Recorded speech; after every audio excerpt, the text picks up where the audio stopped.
pagi semuanya. Waalaikumsalam, Bu. Selamat pagi, Bu. Selamat pagi, Bu. Baiklah, sebelum kita memulai pelajaran, akan Ibu absen terlebih dahulu. Silakan untuk on cam. Yang pertama itu Iqbal Bakti Effendi. Hadir, Bu. Yang kedua Jeffrey Ardandi. Sebelum kita memulai pelajaran, mata pelajaran hari ini itu adalah mengenai perubahan dan perkembangan politik di Indonesia.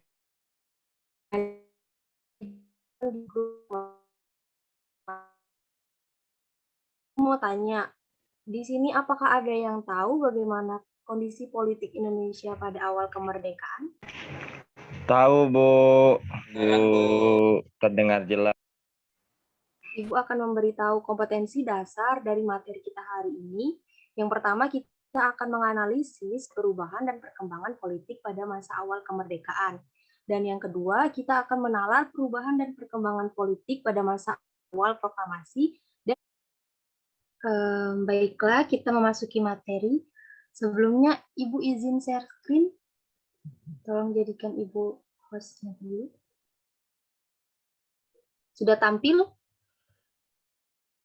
Sudah, Bu. Baiklah, untuk submaterinya itu terdapat dua. Yang pertama, faktor yang menyebabkan ketidakstabilan dari politik serta pemerintahan Indonesia.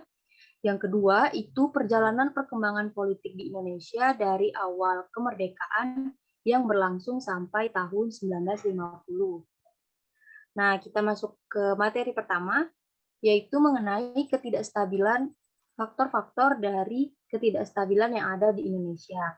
Nah, sebelum memasuki materi ini, Ibu akan memberitahu dulu kenapa tujuan dari perkembangan politik pada masa kemerdekaan.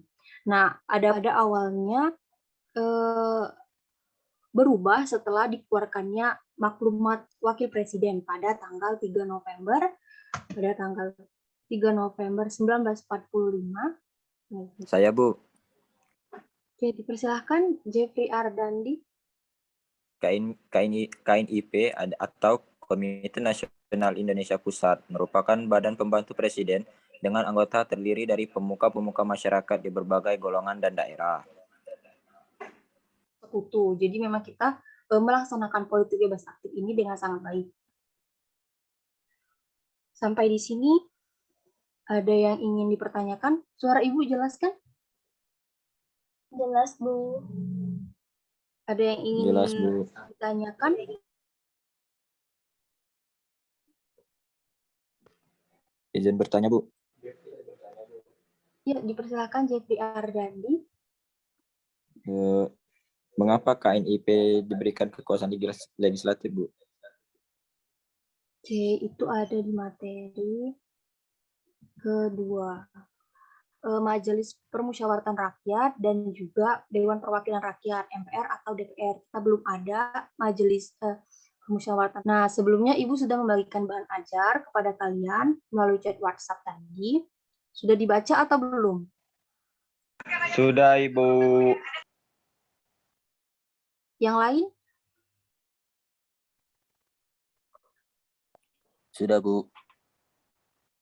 Oke. Sudah, Bu. Baiklah, sementara Ibu persilahkan dulu teman-teman mencari informasi tambahan mengenai penyebab adanya perpindahan ibu kota negara pada awal tahun 1946. Karena waktunya sudah habis, maka kita lanjut ke sesi diskusi mengenai apa penyebab adanya perpindahan ibu kota negara pada awal tahun 1945. Nah, mengenai pertanyaan tersebut, apakah ada yang bisa menjawab? Tahun 1946, kondisi dari ibu kota negara yaitu Jakarta mengalami kekacauan yang tidak kunjung membaik. Nah, banyaknya teror-teror dari Itu ada dua faktor adanya ketidakstabilan di Indonesia, yakni faktor dari dalam. Partisipasinya kalian semua hari ini luar biasa. Mohon maaf apabila terdapat salah kata. Semoga kita dapat bertemu kembali di pertemuan selanjutnya dalam keadaan yang baik seperti sekarang. Mungkin nanti Ibu kirimkan tugas untuk materi hari ini. Tugasnya tidak banyak, hanya 4 soal. yaitu 3 soal pilihan ganda dan 1 soal esai. Minggu depan dikumpulkan. Mungkin kita cukupkan ya. Terima kasih semuanya. Ibu tutup dengan wassalamualaikum warahmatullahi wabarakatuh. Waalaikumsalam warahmatullahi